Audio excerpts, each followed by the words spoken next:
All right, welcome everyone. Joined here with manager Bud Black. Owen Perkins, go ahead and lead us off. Buddy, can you talk? It seemed like a very solid outing for Senzatela tonight. Can you talk about his outing? Yeah, great.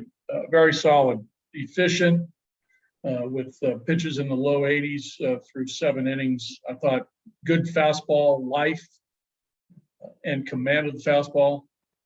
Good tight slider. A couple curveballs that were effective, got some outs with.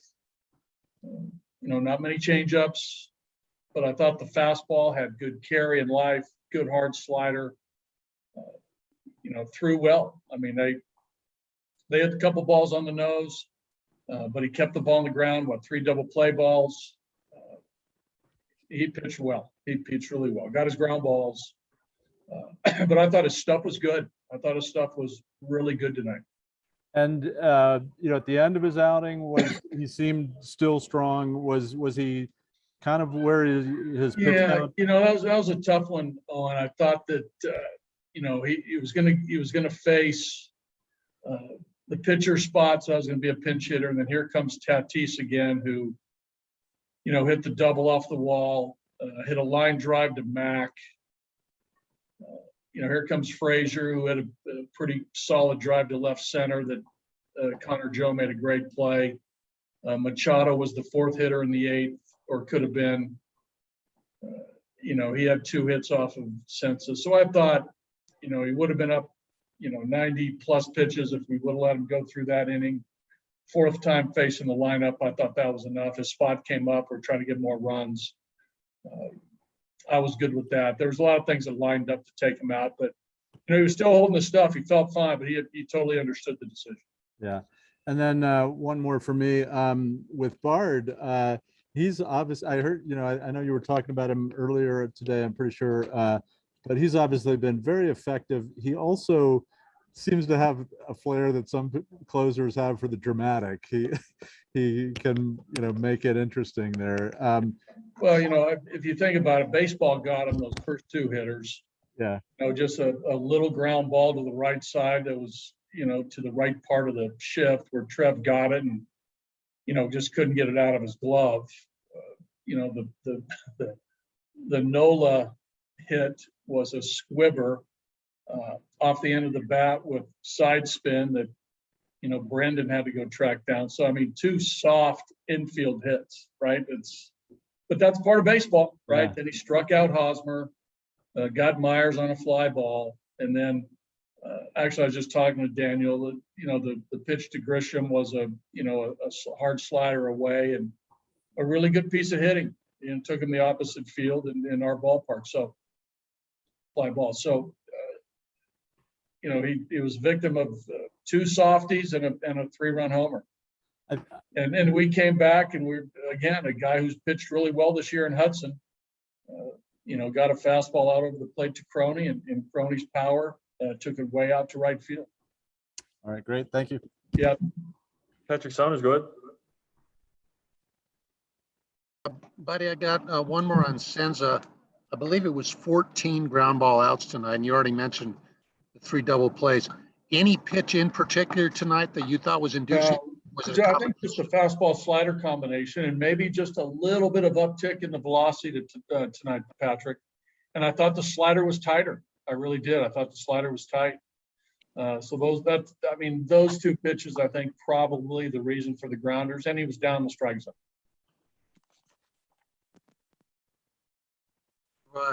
Your thoughts and emotions after they tie the game up, tie the game. The game moved along really quickly, right? Senza was efficient.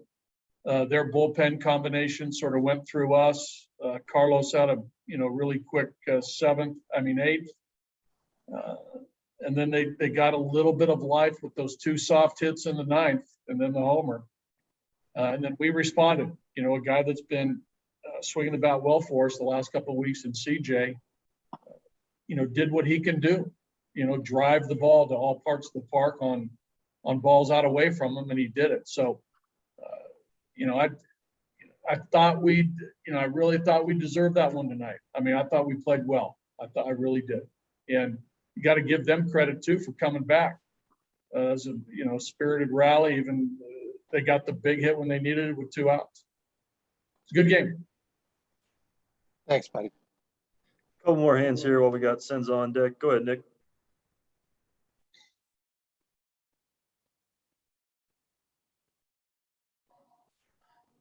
Nick. We'll go to Thomas and then back to Nick. Go ahead, Thomas. Yeah, buddy, this type of win, and you guys have had quite a few of them, I guess a club record 11 walk-off. What do they do for this club going forward? Well, this group battles, as you guys know, if you've been able to talk to them now the last month or so, you've been able to get on the field. There's a good group of guys that play together and play hard. They don't melt under pressure. They keep playing. They seem to rise to the occasion here at home late in the game. And we've had a couple nice comebacks on the road too late. But there's a feeling in the 8th or 9th that something magical can happen, and it's been happening. So it's great. I mean, it gives us a great deal of confidence as the game goes into the later stages of the game in a close game. You mentioned the good pieces of hitting by Grisham and CJ in the 9th inning. That one, the one he took the opposite way, is that something you're seeing? We saw that in San Francisco. We know we know he can hit to the pull side, but he's shown a lot of opposite field power. Where are you seeing that? Well, I think he can probably speak to it more, but he does have the all-field power, and he's able to. I've seen him pull fastballs to the into straightaway left field, hanging breaking balls. I've seen him take breaking balls into right center too. So again, there's strength to the swing. Hudson supplied a lot of the power there with an upper 90s fastball, and CJ just got the barrel to it with his strength and got it airborne, and that ball's going to go out because of his raw power. But he's capable of that. He's capable of doing that type of thing with the baseball, the power. And I also think and we've seen him shorten up and get base hits and singles too, when needed.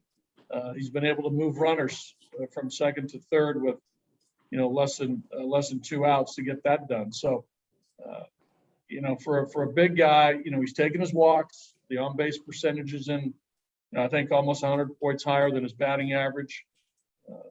He's doing his part offensively for sure. Yeah, I was going to bring that up. He's hitting for a high average. I think it's 400 this month. Did you see this over the course of the year coming, that gradually you would see him turn? Well, he's been a little streaky. He got up to a little bit of a cool start and then got hot in May and then cooled down and got it together again and had this, the great week. Last week is being named National League Player of the Week. So a little streaky, but, the on base has always sort of been there. He's been able to draw some walks this season, which has, kept him, above water on the on base percentage department. So that's a good thing. So I think overall, it's been solid. The numbers will reflect that. But I do think lately, the last month or so, like you mentioned, it's, the bats are better. They really are. So again, like a lot of our guys, it starts with the chase percentage. That's been better. Swinging at strikes, taking balls. Thanks, buddy. Okay. Last 2 hands here. We'll go Nick and then Kevin Henry. Go ahead, Nick. Yeah, hey, buddy, you got me? I got you, Nick. Yeah, thank you. Trevor Story's not hitting as many home runs as he's accustomed to maybe this year, but he's hitting a lot of doubles, especially lately. Right. Is that a product of him maybe just, kind of staying within himself, being a little more comfortable? I think that, he's been better the last 10 days or so, just barreling up the baseball. And, they're pitching him tough. They really are. If you really watch how they're pitching him, he hasn't gotten a lot of pitches to drive. And it seems though if he does get a pitch to drive, he's on it, but he's fouling it back. So, he's in just one of those streaks. But you're right, the doubles are coming. We still got a lot of baseball left here for him to hit some homers. It's in there. But again, I think it's more of a function of, they're pitching him really tough and they're expanding the zone on him a little bit. And he's sort of chasing a little bit, probably too much to Trevor standards, but I can see him getting a few more homers as we move on here into August and into September. Cool. Thanks, buddy. Kevin Henry, go ahead and close us out. Buddy, just wanted to ask you about Connor Joe's catch there in the sixth. Looked like that was about the time the Padres were kind of building up some momentum, and it seemed like that catch kind of nipped that in the bud. Yeah, that was sort of a backbreaker for them.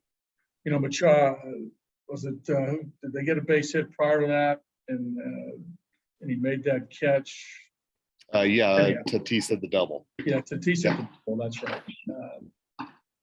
And that ball was headed to the gap. You know, that's a, double, possible triple for sure. But it had to go a long way. Big part of our ballpark. That's out there. And he made his, he got a good jump on it. I got to go watch it again.